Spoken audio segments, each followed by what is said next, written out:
강사들이 특히 사제 강사들이 강의하기 제일 힘든 대상들이 어떤 사람들인지 아세요? 제가 여러 부류 대상들을 강의를 했는데 어떤 엘리트 집단들이 대체로 힘들어요.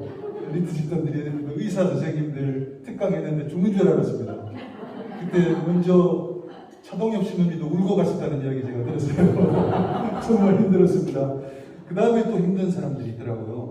신학생들이 그렇게 힘들어. 신학생들이 배운 것들이 많아가지고 웬만한 것들이 안 먹혀 들어가요.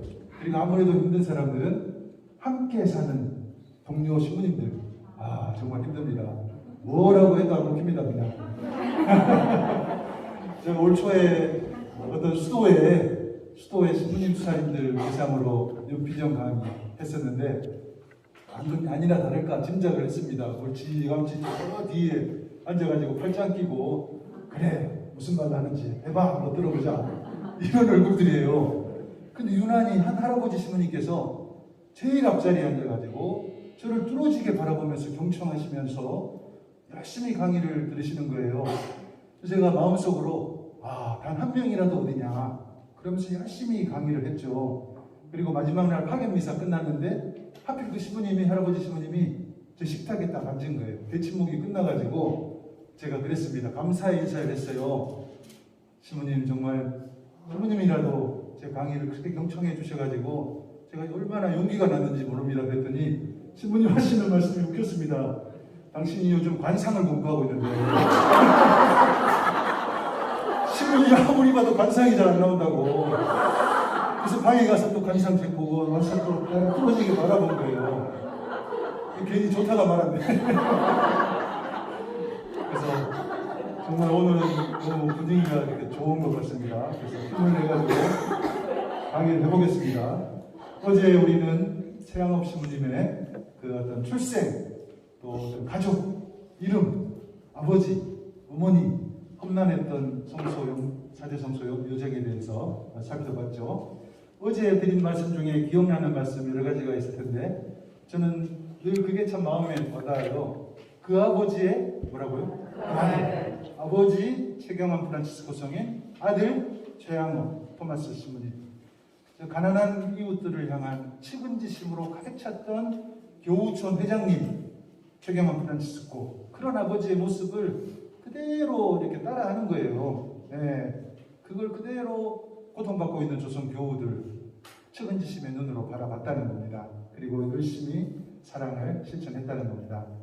저는 개인적으로 제 이야기를 조금 드리면 수도에 입회하기 전에 저는 직장 생활을 좀 했어요. 어디서 했냐면 지금 엄청난 큰 회사가 됐는데 거제도에 삼성중공업이라고 그 조선소 거기에서 설계 파트에서 열심히 일을 했습니다.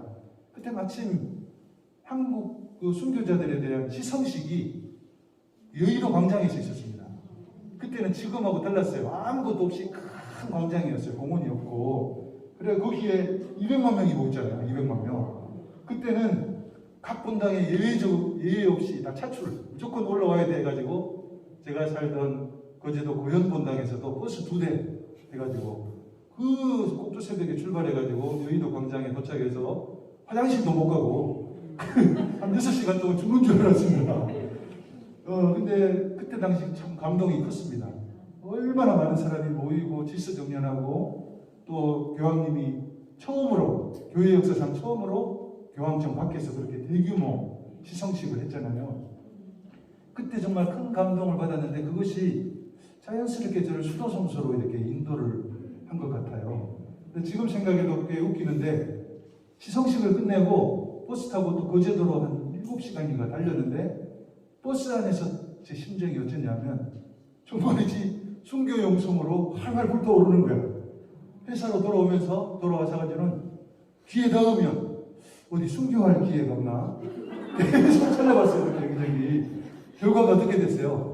한 달 동안 찾았는데 아무리 눈 씻고 찾아도 순교할 기회가 없는 거예요. 그때 제가 한탄했습니다. 왜 나는 기회박해나 병이박해인데 안 태어났을까? 시대가 나를 거쳐주지 않는구나.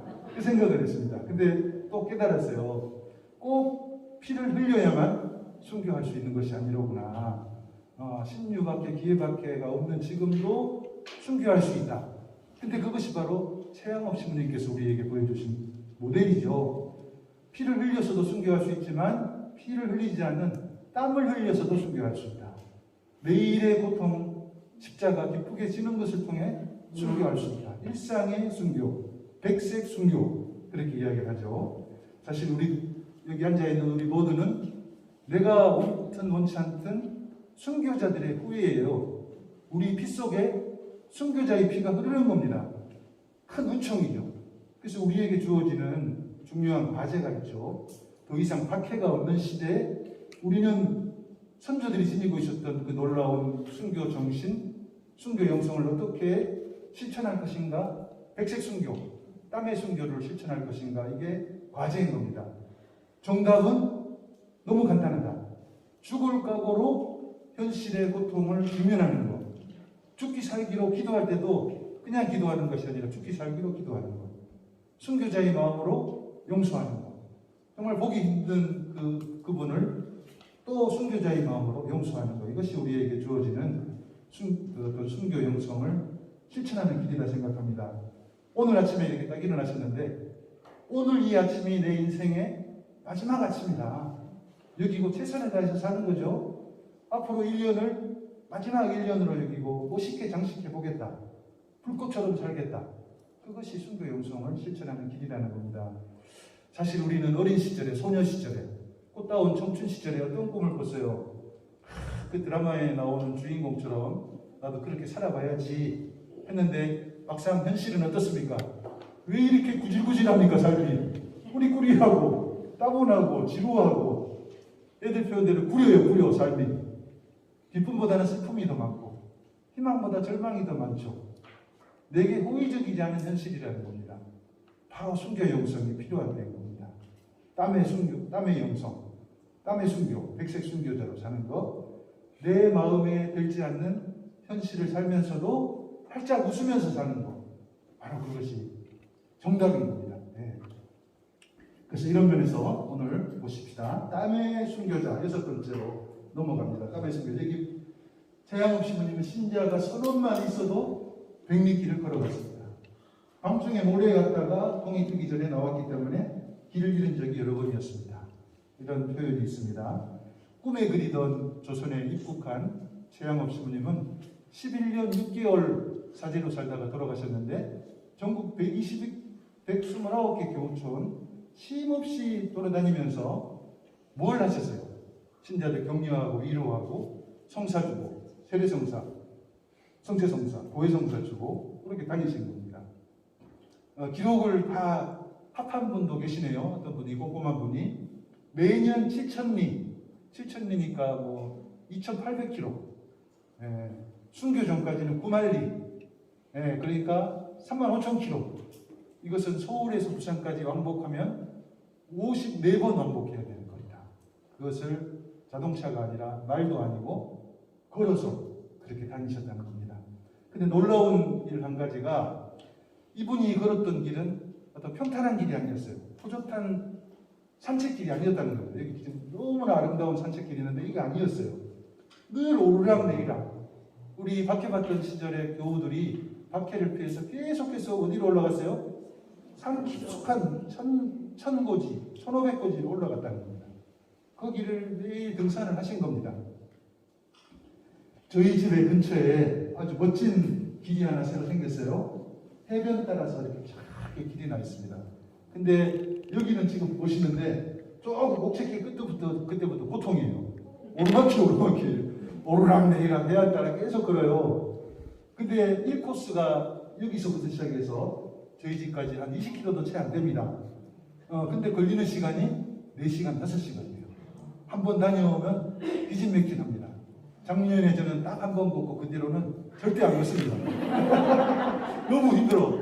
며칠 가는 거에 힘들어가지고. 근데 우리 최신부님은 그런 길을 매일 걸으신 거예요. 매일 든든한 신발도 없고, 길도 험하고, 박해를 피하고, 밤에 이동해야 되고, 그리고 낮하고 밤하고 너무나 달라요, 길이. 금방 잊어먹습니다. 밤길 걸어보면 아시는 것처럼. 끝도 없는 고난의 행군, 그것을 계속 하셨다는 겁니다. 선종하실 때도 마찬가지였어요. 선종하실 때.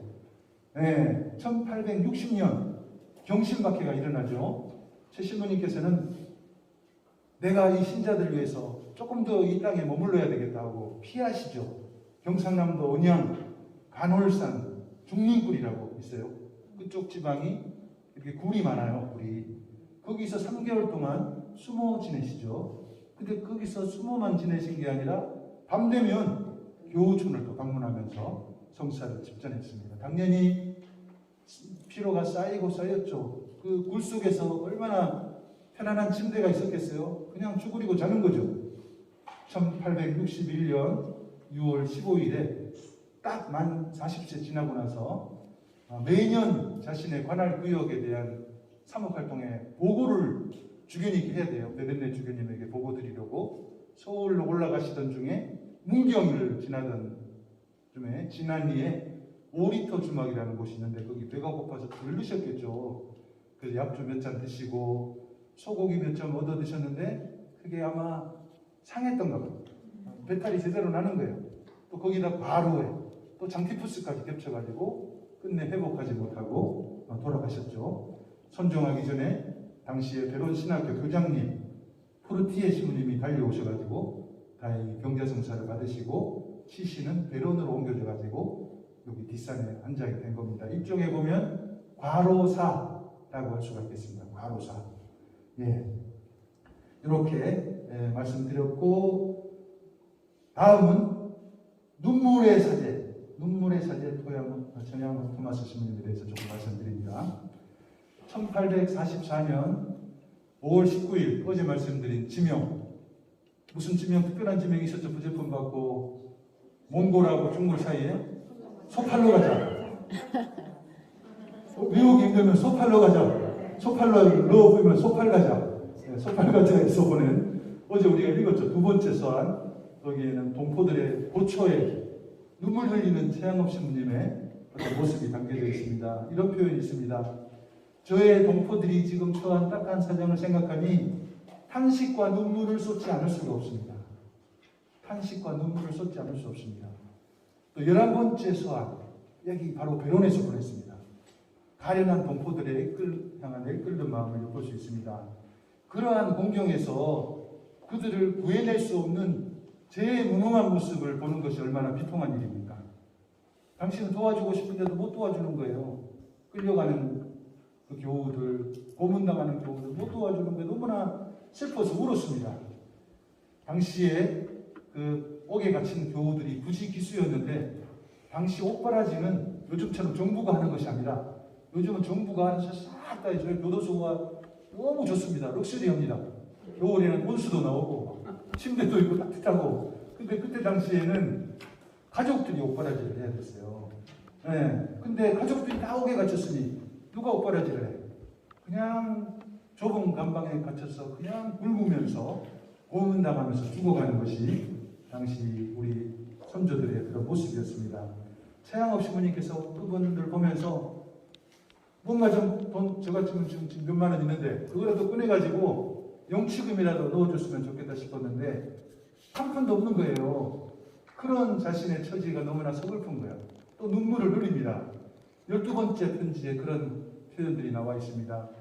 저에게 여유가 좀 있다면 그리스도를 위해 갇힌 저 사람들의 궁핍한 사정을 도와주고 싶지만 저한테 땡전 한 푼 없으니 그러지 못해서 한숨밖에 보낼 것이 없습니다. 한숨밖에 보낼 것이 없습니다. 얼마나 마음이 이게 좀 짠하겠어요. 교우들 보니까.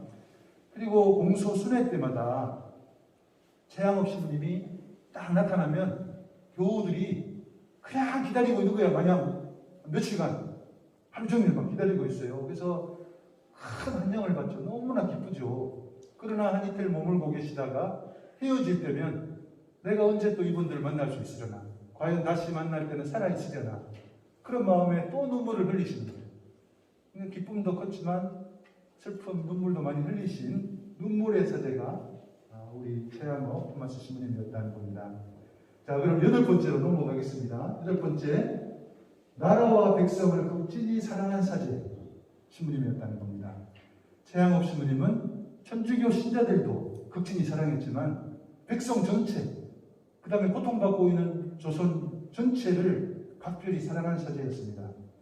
1850년 10월 1일 도양골에서 쓴 7번째 편지, 이 서한은 조선 입국한 다음에 바로 쓰신 편지인데 당신이 직접 목격했겠죠. 조선의 현실을, 그 양반들의 학정, 왕의 무능함, 백성들의 고통, 그것을 날카롭게 비판하는 글들이 이렇게 포함되어 있습니다. 이런 표현입니다. 지금 조선 조정은 수많은 당파로 분열되어 서로 흩뜨고 있습니다. 백성들은 비참합니다.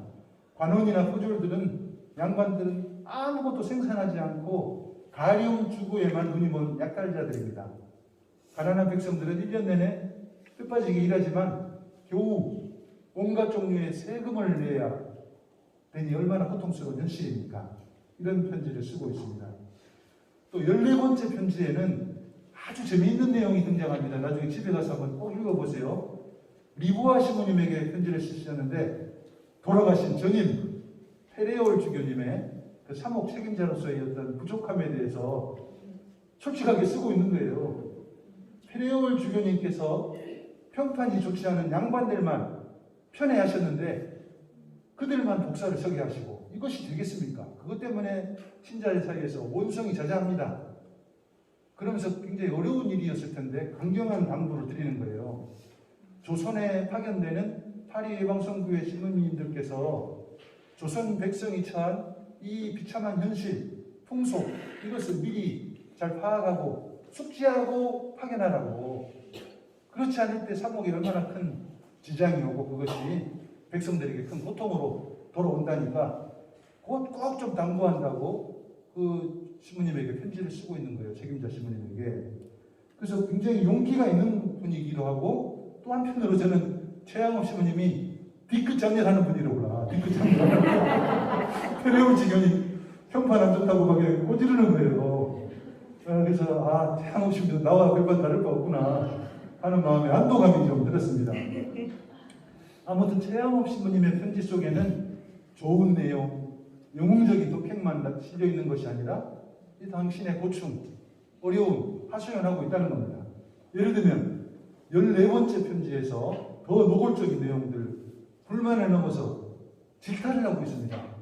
당신께서 해마다 페낭에 있는 조선 신학생들에게 편지를 보내는데 저들이 받아보지 못하고 있다니 이 어찌된 일입니까?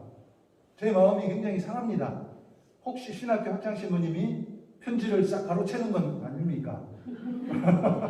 저들이 저렇게 고독하고 힘든 처지에 놓여 있는데 벌써 여러 해 동안 저로부터 아무런 편지를 받지 못했다니 이게 어찌된 일입니까? 저는 매년 편지를 보내는데 앞으로 편지 도착하면 중간에 빼돌리지 마라.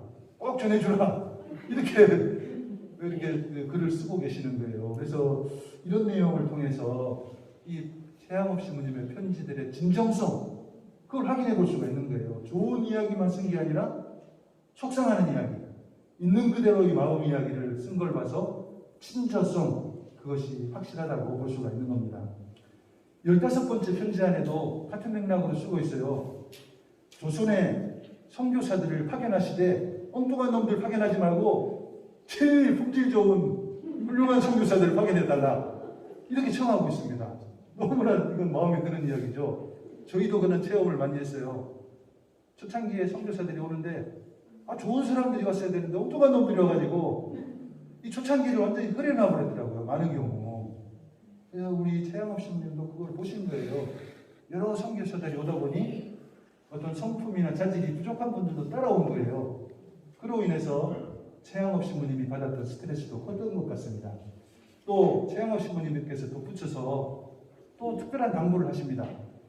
조선에 파견되시는 선교사 신부님들께서는 사천 대목국 시노드 회의록을 꼭 한 권씩 복사해서 소지하고 10장 그리고 부록 14조 이하를 꼭 통독하고 오게 해달라고. 그 이유가 있더라고요. 최양업 신부님께서 그런 당부를 장상해 하신 이유는 조선 대목구에서는 처음으로 1857년 전체 성직자 회의를 개최했는데 거기에서 우리 조선교구는 사천 대목구 그 사제들의 어떤 그게 있어요. 규칙. 그거를 우리가 따르기로 결정하자. 가지고 결의를 한 겁니다.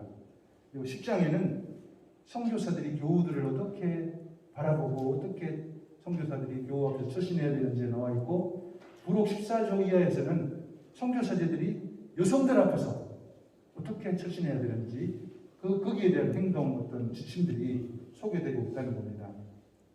우리 최양업 신부님께서 보통 내기가 아니었다는 거예요. 하실 말씀 있으면 감추지 않고 그냥 하시는 겁니다.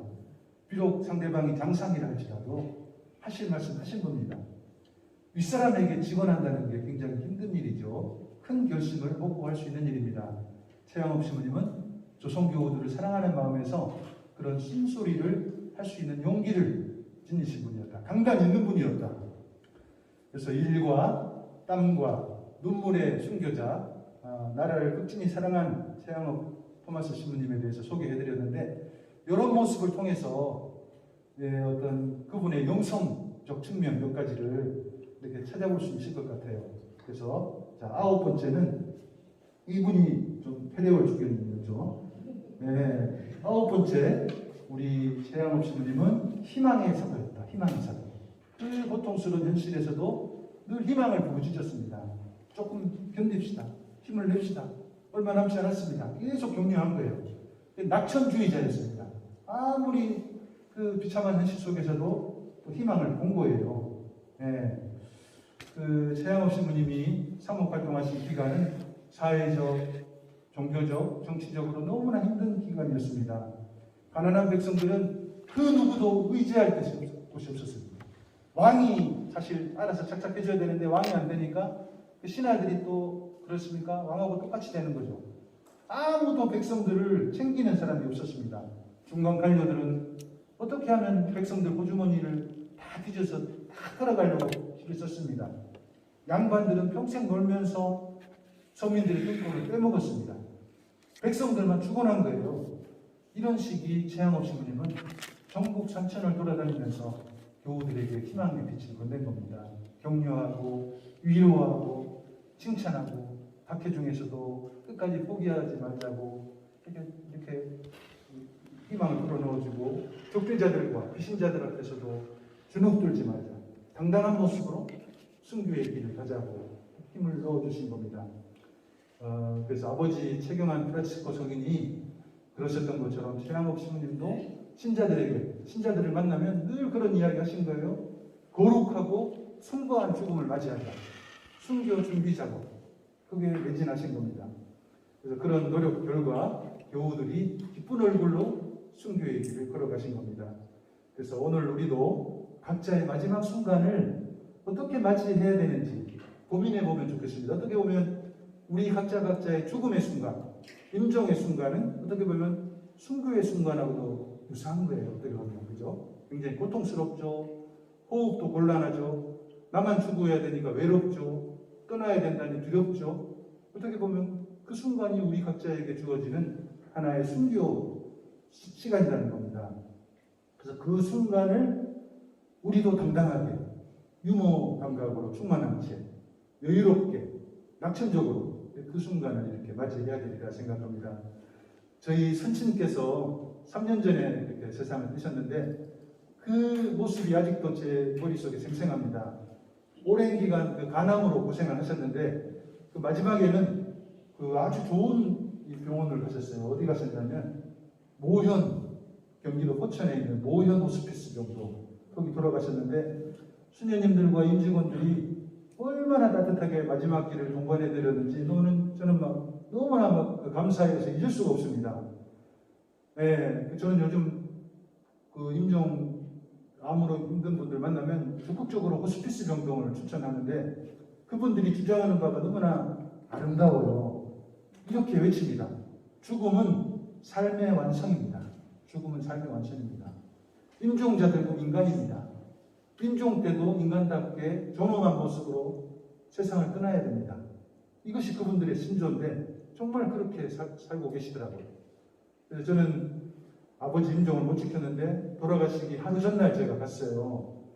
저희 아버지께서는 살아생전에 좀 너무나 마음이 착해서 그런지 여러 번 빚보증을 서셔가지고 또 사업도 말아드시고 저희들 고생을 많이 시켰어요. 어느 날 꼬마 때 서울서 살았는데 갑자기 새벽에 일어나라고 하는 거예요. 일어났더니 꼬마 때 5살 되보니 보따리가 다 써져 있어. 야반 도주. 그래가지고 서울역으로 가가지고 그 새벽 기차를 타고 저 대구에 이모님이 살고 계셨거든요. 그 남문시장이라는 장사를 하고 계셨는데 그리 가족이 단체로 야간 도주를 한 거예요. 야간 도주를. 그만큼 아버지가 마음이 착한 것 때문에 우리 가족들을 괴롭히셨는데 그 마지막에는 그렇게 참 좋은 모습을 또 보여주고 가셨습니다. 아버지께서는 많이 힘드셨을 텐데 이제 나중에 신앙에 귀의하시고 아주 열심히 신앙생활 하시고 늘 묵주를 손에서 놓지 않으시고 하루 전까지도 호스피스 병동 문고가 있어요. 문고 도서관, 조그만 도서관. 거기서 영성서적을 빌려오셔가지고 뭔 내용인도 모르실 때 돋보기를 끼고 보시고 계시더라고요. 돌아가시기 하루 전날까지. 그래서 거기 봉사자들한테 소문이 자자했습니다. 아주 모범 환자라고. 2인실에 환자 2명이 이렇게 호스피스 환자들이 누워있는데 바로 옆에 환자 할아버지는 틈만 나면 비상벨을 눌러대요. 3분 만에 한 번씩.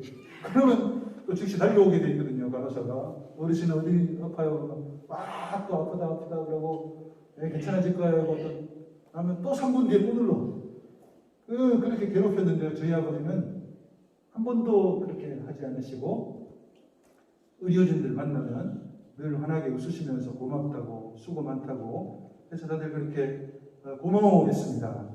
그래서 백색 순교, 땀의 순교 특별한 것이 아니라는 거예요. 바로 그런 모습 보여주는 거죠. 고통 중에서도 미소 짓는 것, 그게 백색 순교인 겁니다. 몇 년 전에 세상을 떠난 저희 동료 신부님 임종 모습도 기억이 나는데 돌아가시기 며칠 전이었어요. 의식이 이제 거의 없어졌어요. 우리는 이제 끝났다 생각했습니다. 이제 장례를 준비하려고 하는데 여기저기 막 기계도 가득 잔뜩 차 있고 소통도 불가능한 상태였는데 근데 그 신부님이 살아생전에 끼가 많아서 춤도 잘 추고 노래도 잘 추고 노래도 잘하고 그런 사람이었는데 특히 좋아했던 노래가 마이크만 잡으면 부르던 노래가 뭐였냐면 그 야리꾸리한 노래 뱃삼에 묻혀. 그래서 저희가 혹시나 해가지고 이거 폰을 꺼내가지고 뱃삼에 묻혀를 크게 틀어가지고 뒤에다 딱 떼드렸어요. 조금 뒤에 저희가 깜짝 놀랐습니다. 그 노래를 들었는가 봐요. 근데 손이나 다른 부위는 입이나 꼼짝도 못하는데 발가락이 까딱까딱 하는 이렇게 리듬을 타는 거 발가락이 리듬을 타. 그래서 저희가 그걸 보고 좀 심각한 상황인데 다들 깔깔대고 그 자리에서 웃었어요. 그래서 우리의 그 마지막 순간을 어떻게 계획할 것인가. 지금부터 준비를 하셔야 되는 겁니다. 그 오랜 세월 기다려왔던 자비의 하느님을 만나는 시간이기 때문에 당당히 기뻐하고 이렇게 또 설레야 되는 것이 맞는 것 같습니다. 우리 순교자들은 다들 그렇게 순교의 현장으로 끌려가신 겁니다. 저는 이번 명절을 굉장히 거꾸로 지냈어요. 같이 사는 동료 신부님이 백신 후유증으로 인해서 사경을 헤매는 거예요. 그래가지고 서산의료원에서 고개를 저어가지고 그 토요일날 앰뷸런스를 타고 서울 성모병원 응급실로 갔는데 거기서도 힘들어서 중환자실에 갔다가 겨우겨우 이제 어제 일반 병실로 내려오서 어제 제가 간병인 한 분 구하고 교대하고 이제 오늘 어제 이쪽으로 내려왔는데 그 병실에 있다가 우연히 그 소아암 환자하고 엄마를 만났어요. 예. 근데 저는 그래서 아무 말도 안 나눴는데 그냥 보는 순간 그냥 어째요 마음이 그냥 찢어지는 거예요. 제 마음이 찢어져 짠해지는 거예요. 저는 그 젊은 엄마를 보는 순간 저 엄마는 존재 자체로 순교자로구나. 순교자. 예, 하는 생각이 들었어요. 피만 흘리지 않았을 뿐이지 마음으로 피를 흘리고 있구나. 그 상냥한 얼굴로 하나는 그 아이의 그 투정을 받아주고 있는 엄마는 순교자다. 순교자. 그 생각이 들었습니다. 근데 한 가지 덧붙이며 금상첨화하겠습니다. 지금 내가 겪고 있는 이 고통을 통해서 나는 예수 그리스도의 순환에 직접적으로 참여하고 있다. 그러니 기꺼이 이 십자가를 지고 가자. 그 마음이 추가되면 진정한 순교자가 되는 겁니다. 아마도 여기 우리 가운데서도 십자가 지고 계시는 분 많을 겁니다.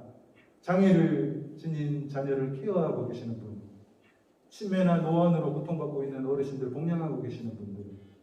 그게 아니라면 지금 잘 낫지 않는 병고로 늘 고생하고 계시는 분들, 계실 겁니다.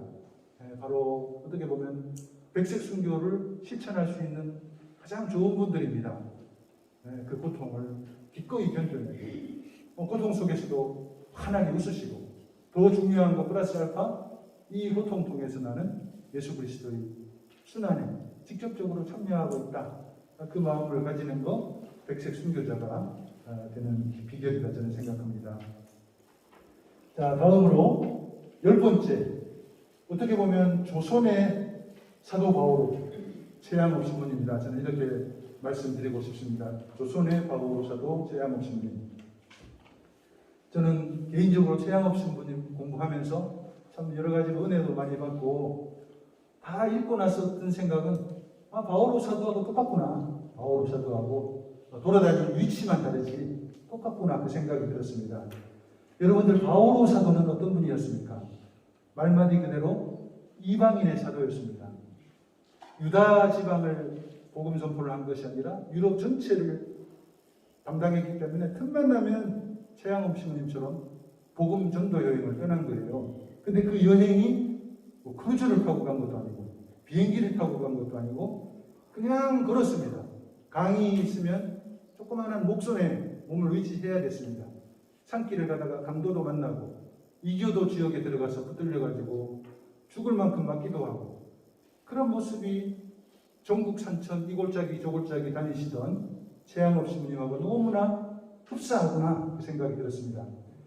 제가 언젠가 젊은 형제들하고 강으로 놀러 갔었는데, 그때 제가 너무나 큰 충격에 휩싸였어요.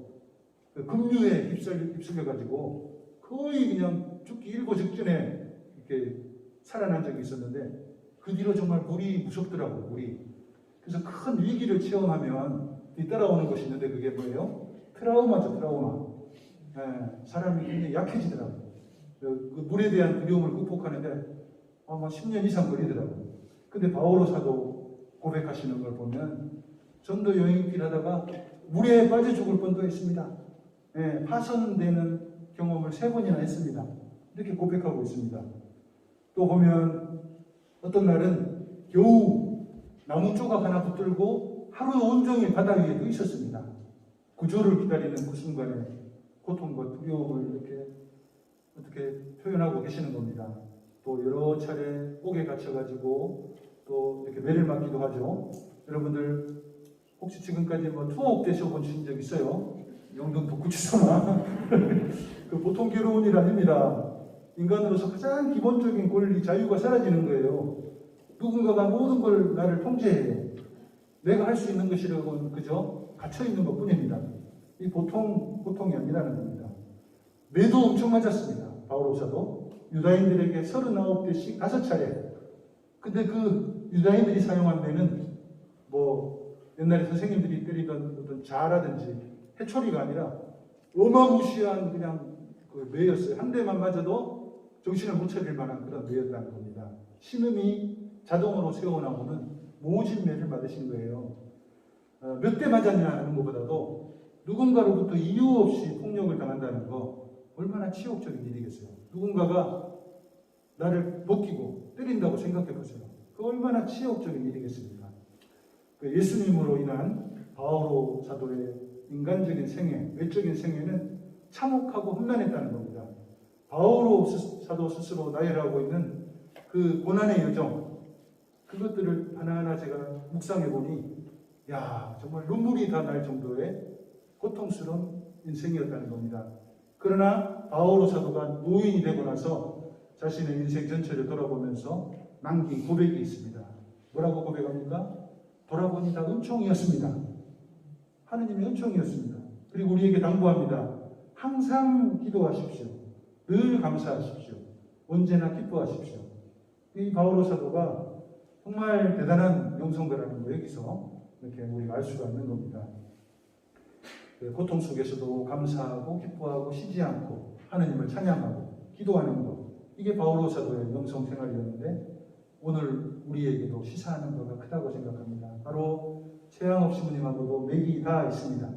인생이 잘 풀릴 때, 만사 형통할 때도 감사 기도를 드려야 됩니다.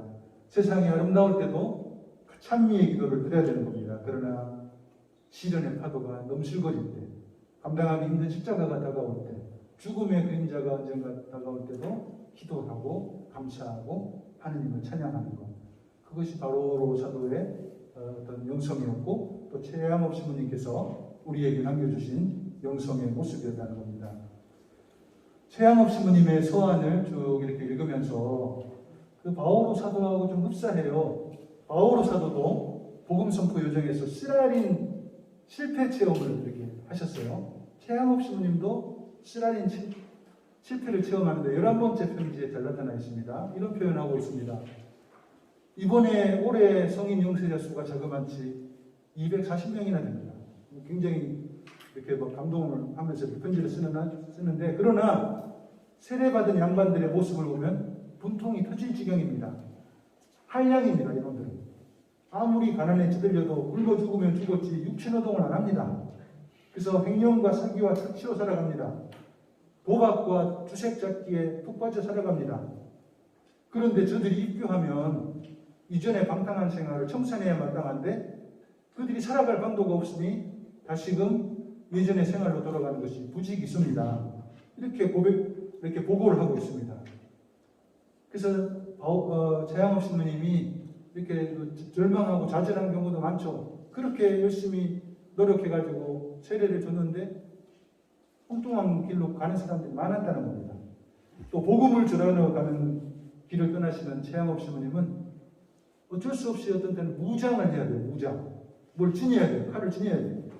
호신장들을 지녀야 돼요. 왜냐하면 언제 어디서 적대자들이 목숨을 해치려는 사람들이, 포졸들이, 배교자들이 들이닥칠지 몰랐다는 겁니다. 그때 당시 상황을 이렇게 보니 참 어려운 삶을 사셨어요. 교우촌에 도착해서 미사나 고백성사를 집전하는데 늘 경계태세에서 집전하는 거예요.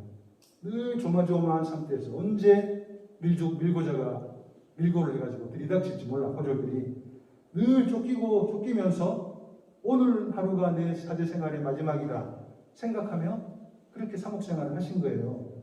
그래서 이런 신부님의 고된 여정이 12번째 편지에도 소개되고 있습니다. 한 교우촌에서 세례성사를 집전 중이었는데 갑자기 100명이 넘는 포졸들이 들이닥쳤습니다. 포졸에 맞선 우리 신자들의 숫자는 몇 명 되지 않았습니다. 그들을 대적하느라 온몸이 피투성이가 됐습니다. 몇몇 신자들의 도움으로 미사 도구만 겨우 챙겨 나온 저는 캄캄한 어둠을 통해서 산속으로 피할 수가 있었습니다. 저와 신자들은 신발도 신지 못한 채 험한 바위와 가시덤불 사이를 걷고 또 걸어야 됐습니다. 이 보세요. 얼마나 보람도 됐겠지만 험난한 여정이었습니다. 아마도 최양업 신부님 머릿속에 그렇게 고된 길을 걸으면서 어떤 생각이 들었을까요? 저는 이런 생각도 들으셨다 생각합니다. 차라리 내가 언젠가 체포될 건데 하루라도 빨리 체포돼서 아버지 어머니가 가신 그 영광스러운 순교자의 길을 걷는 것이 더 좋겠다. 100번 1000번 그 생각이 아마 들으셨겠죠. 그러나 최양업 신부님께서는 그것도 하느님이 원하셔야 가능하다. 그리고 누군가는 이 가련한 형태들을 끝까지 남아서 보살펴줘야 되지 않겠는가. 모두가 다 꽂힐 수는 없지 않은가. 누군가는 걸음이 되어줘야 되지 않겠는가. 그 마음이 최양업 신부님의 마음속에 있었던 겁니다. 아무튼 최양업 신부님께서는 순교하지 않으셨지만 하루하루 조마조마하면서 순교를 준비하고 계셨다는 겁니다. 그 순간이 오면 언제든지 기쁘게 순교의 길을 걸어갈 것을 작심하고 계셨다는 겁니다. 네, 이런 측면에서 또 제가 소개해드리고 싶은 분이 한 분 계세요. 저희 살리시오에도 최양업 신부님까지는 아니지만 멋지게 사신 분 한 분 계시죠. 네, 좀 이제 유명 인사가 됐는데 이태석 신부님 여기저기 기념관도 여러 개가 생겼어요. 네, 정말 우리 이태석 신부님도 불꽃처럼 그 짧은 생애를 이렇게 사시다 가셨습니다. 최양업 신부님보다는 조금 더 사셨네요. 한 10년 더 사셨나? 7, 8년 더 사셨네요. 근데 사실 저희 동료들은 이태석 신부님 때문에 좀 스트레스를 좀 많이 받았어요. 왜냐하면 이분이 워낙 탁월하다 보니 저희가 그냥 존재 자체로 그냥 괴로운 거예요. 그 인간 때문에. 왜냐하면 공부면 공부, 운동이면 운동, 뭐 치료면 치료, 악기면 악기. 팔방미인이에요, 팔방미인. 원장님들이 이태석 신부를 칭찬하고 저희한테도 야, 너희들은 뭐하냐? 이런 이야기 많이 들었습니다. 저 같은 경우 아무리 노력해도 기타 하나 제대로 떼기 힘든데 악기 하나 잡으면 3시간만 하면 그냥 마스터가 되는 거예요. 얼마나 대단한 사람이에요. 하느님이 참 불공평하시다. 그리고 한 번은 로마 유학 시절에 로마에서 저희 살레시아 대학에서 같이 있었는데 첫 학기 때 기억이 나네요. 저는 사제였고 거기는 신학생이었는데 시험을 봤는데 언어도 제대로 안 되는데 무슨 시험이 또 구술 시험이에요. 교수님과 마주 앉아서 오랄 테스트. 학생들 괴롭히기로 유명한 살레시아 교수 신부님이 계셨는데 제가 질문의 의도도 파악을 못했어요. 횡설수설하고 있는데 그 교수님이 뭐라고 하냐면 야 스테파노 너는 조반니 좀 봐라. 조반니 똑같은 한국 사람인데 어떻게 그렇게 다르냐. 그 조반니는 바로 이태석 신부님입니다. 이태석. 그렇게 대답을 잘했다는 거예요. 한 번은 시험 끝나고 제가 오랜만에 너무 기분이 좋았어요. 다른 과목들은 점수가 몇 점이었냐면 23점, 24점, 25점. 100점 만점에 23점 아니라 30점 만점에. 네, 그래도 좋은 점수가 아니에요. 근데 제일 열심히 한 과목 딱 시험 점수를 받아봤는데 몇 점이었냐면 28점.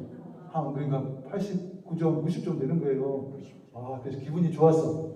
근데 점심 식사 시간에 이태석 신부님을 만났는데 얼굴이 어둡더라고요. 무슨 안 좋은 일이 있냐 이렇게 물어봤더니 다른 과목들은 다 30점인데 한 과목만 29점이라고.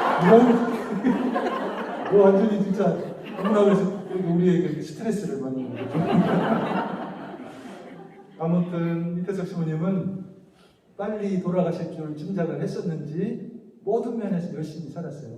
공부면 공부, 일이면 일, 사목이면 사목, 하루를 천년처럼, 순간을 영혼처럼 살았던 거예요. 그것이 아마 성인들의 생애가 아니었나 생각합니다. 땀의 순교자 최양업 신님도 마찬가지였습니다. 사목자로서 당신의 삶이 그리 길지 않다는 거 알고 계셨던 거죠. 뿐만 아니라 순간순간 박해의 위협이 다가오고 있었어요. 언제든지 체포당하고 순교당할 각오를 알고 하루하루 살얼음판 걷듯이 걸었던 거예요. 그것 때문에 그렇게 피곤함에도 불구하고 걷고 또 걸었던 거예요. 저 같으면 엄청 피곤하면 아이고 내일이는 내일이고 오늘 눈 좀 붙이자 그랬을 텐데 내일 어떻게 될지 모르는 상황이니까 오늘 최선을 다하는 거예요. 100%, 200%. 그러다 보니 과로의 과로, 상습피로 그것이 결국 땀의 순교로 이어진 것이 아닌가 생각합니다.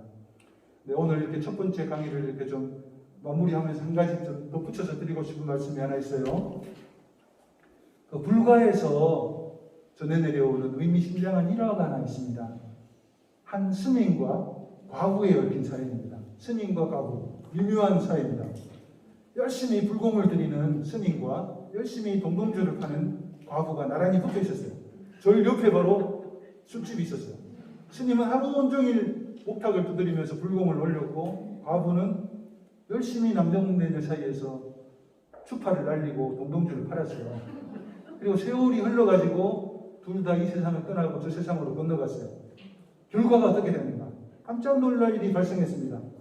극락에 들어갈 것이라고 100% 확신했던 스님이 불 붙는 지옥에서 살려주세요 하고 고생을 하고 있고 100% 지옥이라고 여겼던 그 과부가 극락세계에서 한 송이 연꽃처럼 환한 미소를 짓고 있는 거예요. 도대체 어떤 일이 발생한 겁니까? 그런 결과가 초래된 이유가 뭐겠어요? 두 사람의 마음 안에 깊은 곳에서 올라오는 어떤 마음의 방향, 갈망의 방향 때문이었어요. 지옥에 떨어진 스님은 왜 지옥에 떨어졌는가? 겉으로는 열심히 목탁을 두드리고 불경을 올렸지만 마음이 늘 딴 데가 있었어요. 어디에 가 있었어? 옆집 바보, 그 술집 동동주에 가 있어요.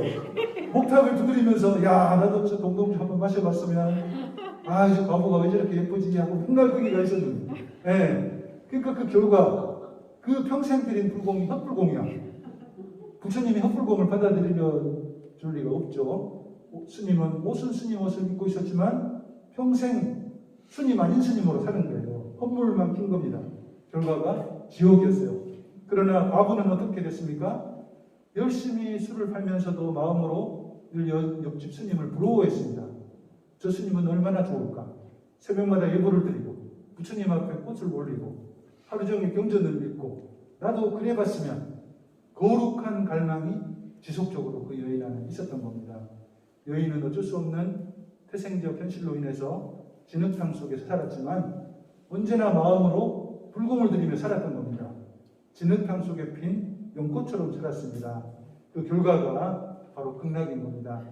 저희 같은 성직자 수도자들이 조심해서 드려야 될 이야기라고 생각합니다. 사제복이, 수도자복이 구원의 보증수표가 아니라는 겁니다.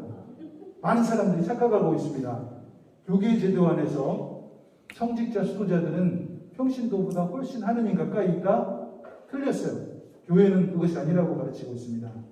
교회는 거룩한 것이고 결혼 생활이 이루어지는 가정은 속된 것이다? 착각이라는 겁니다. 2차 바티칸 공의회에서는 그건 그릇된 생각이다 하면서 이렇게 새로운 어떤 가르침을 우리에게 보여주고 계십니다. 교회 안에서 교황님, 주교님은 1중대, 사제 수도자는 2중대, 평신도들은 3중대다. 근데 착각에 빠져있는 사람이었는데 2차 공의회에서는 바티칸 공의회에서 그게 아니다. 평신도들은 교회의 주체이자 교회의 주인공입니다. 교회의 위계제도, 다시 말해서 주교직, 사제직이 하느님의 백성인 평신도 위에 존재하는 것이 절대 아닙니다. 이 천명한 겁니다. 그래서 존경하는 요한 23세 교황님께서도 이런 강조를 하세요. 평신도들은 세상 속의 빛과 소금이 되어야 됩니다. 평신도들은 세상 안에서 거룩함을 지향하는 신앙생활을 해야 됩니다. 성화된 삶을 교회 밖 세상에서 살아가는 거 평신도들에게 주어진 소명입니다. 저는 훌륭한 평신도들 많이 만나면서 늘 확신합니다. 신분이 중요한 것이 절대 아니라는 것. 세상 한가운데 살면서도 연꽃처럼 살아갈 수 있다는 것. 끝도 없는 고통의 세월 속에 살면서도 성화의 길을 걸을 수 있다는 것. 어떤 분들 만나면서 확신합니다. 세상에 안에서 충분히 거룩하게 살 수 있다는 것. 여러분들 마음속에 간절히 거룩함을 갈망하고 열망한다면 세상 안에서 충분히 성인의 길을 걸어갈 수 있다는 겁니다. 그래서 관건은 바로 이것이 아니겠어요? 거룩한 갈망의 지속. 거룩한 갈망의 지속. 그것이 우리에게 정말 우리를 더 성화시키고 우리를 고양시키는 그런 어떤 관건이 되는 하루다 저는 생각합니다. 여러분들께서는 매일 그 가까이 계시는 가까운 사람들을 향한 어떤 봉사의 현장에서 억지로 하는 것이 아니라 기쁜 얼굴로 봉사하실 때 성화의 길로 접어들고 계시는 겁니다. 내가 만나는 모든 사람들을 다 변장하고 찾아오시는 예수님이다 생각한다면 그 어떤 성인들보다 위대한 삶을 살고 계시는 겁니다. 불가에서 전해오는 아주 재미있는 표현이 하나 있습니다. 스님과 관련된 표현이에요. 또 이런 표현입니다. 네. 스님이 술집에 들어가면 술집이 절간이 되고 술꾼이 절간에 들어오면 절간이 술집이 된다. 알쏭달쏭하죠? 근데 이해는 됩니까? 네, 스님이 술집에 들어가면 술집이 절간이 되고 술꾼이 절간에 들어오면 절간이 술집이 된다. 마찬가지입니다. 여기 계시는 우리 형제 자매님들께서도 술집에 들어가시면 그 술집을 주님의 성전으로 변화시킬 노력을 하셔야 되는 겁니다. 여러분 발길 닿는 곳마다 주님의 성전으로 변화시킬 노력을 해야 돼요. 근데 뭐 술집에 들어가는데 거기서 뭐 묵주기도 하라고 둘러앉아서? 그건 아니겠죠. 아마 들어갔을 때 그 어떤 노력을 하는 것이 좋겠습니까? 고생하는 알바 대학생에게 따뜻한 말 한마디 해주는 거 얼마나 고생이 많냐고, 또 서빙하는 자매님에게 수고가 많다고 감사하다고 말 한마디 해주는 것이 거기를 성전으로 변화시키는 거죠. 카운터에 앉아있는 주인에게 계산하면서 얼마나 힘드냐고, 잘 먹었다고, 기도하겠다고, 또 오겠다고 해주면 감동받으실 겁니다. 그런 노력들이 우리가 발길 닿는 곳마다 성전으로 변화시키는 노력이라 생각합니다. 네, 오늘 이렇게 일과 눈물과 땀의 순교자 최양업 신부님의 사목자로서의 열정, 낙천주의, 삶과 영성에 대해서 살펴봤습니다. 최양업 신부님께서는 언제나 걷고 또 걷고 한평생 고통스러운 삶만 살았는가? 또 그것은 절대 아니었어요. 가는 곳마다 힘겹지만 그 고생에서 산꼭대기에 올라가면 거기에서 소박하게 그러나 기쁘게 주님을 찬양하며 사는 그 교우들 몇 명 만나면 얼마나 행복했습니까? 보람됐을 거예요. 그들의 환대를 받고 정말 기뻤을 겁니다. 고통 속에서도 엄청 보람되고 기쁘셨을 거예요. 그 이유는 고통의 의미가 부여되니 그렇습니다. 고통의 가치가 부여되니 그렇습니다. 제가 존경하는 김종삼 시인이라는 분의 오브라는 시에 그런 표현들이 잘 함축되어 있습니다. 너무나 아름다운 시 같아요. 바닷가에 메어둔 작은 고깃배 날마다 출렁인다. 풍랑에 뒤집힐 때도 있지만 화사한 날을 기다리고 있다. 살아온 기적이 살아갈 기적이 된다. 산호라면 많은 기쁨이 있다. 이런 표현입니다. 너무나 아름다운 시 같아요. 그래서 맨날 힘든 것이 아니라 고통 속에서 반드시 기쁨이 있다는 거 우리가 기억을 하면 좋겠습니다. 오늘 하루 이렇게 잘 지내시면서 성찰해 보실 질문 하나 이렇게 드리도록 하겠습니다. 그 질문의 내용은 바로 이것입니다.